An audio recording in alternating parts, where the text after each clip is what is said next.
In this video, I'm going to show you how you can update Roblox app. By updating your app, you'll be able to get the latest features that comes for your games. And also, you'll be able to fix any problem associated with your current Roblox app.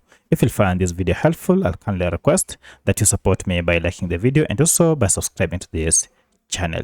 Now, as you can see, I'm told here, Roblox update, your version of Roblox is out of date and will not work properly.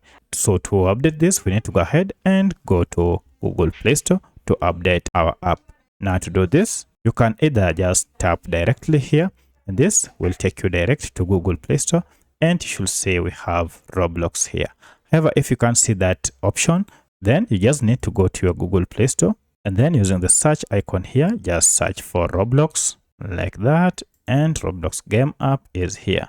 So go ahead and tap on it, and you can see we have an update. Go ahead and tap on update, and this will go ahead and download the latest version of Roblox and then install it on your smartphone.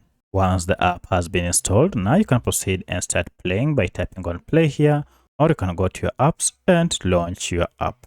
So that's how you can get the latest version of Roblox on your smartphone.